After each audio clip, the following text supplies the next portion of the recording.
જુઓ, રેવન્યુ કોર્ટનો બીજો ફાયદો શું છે? અનેક ફાયદા છે રેવન્યુ કોર્ટના.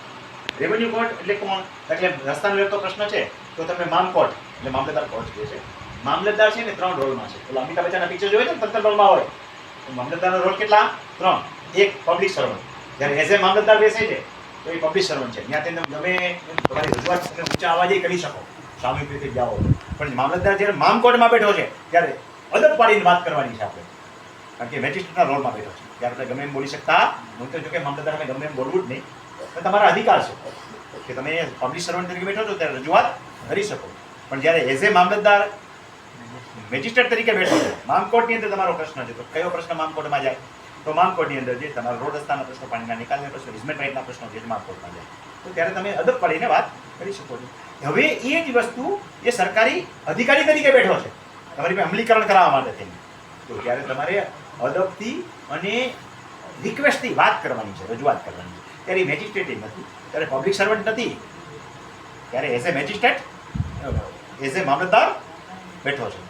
તો આ એના રોલ થયા. હવે એ અરજી કોઈ પણ તમે મામકોર્ટમાં કરો છો તો 3 રૂપિયાની કેમ કોર્ટ ફીસ કામ પતી જાય તમારું? તમારે બધા રૂપિયા વાપરવાની જરૂર નથી. કોઈ પણ મામલતદારની અરજી કરો તો કેટલા રૂપિયાની મારો છો? 3 રૂપિયાની. ચાહે એઝ એ રેવન્યુ સર્વન્ટ તરીકે દેતા હોય તો ભલે, મામકોર્ટમાં દેતા હોય ભલે. બાકી તમે કોઈ પણ અરજી લખી દો છો મામલતદારને તો 3 રૂપિયાની કોર્ટ ફીસ કેમ મારો છો ને?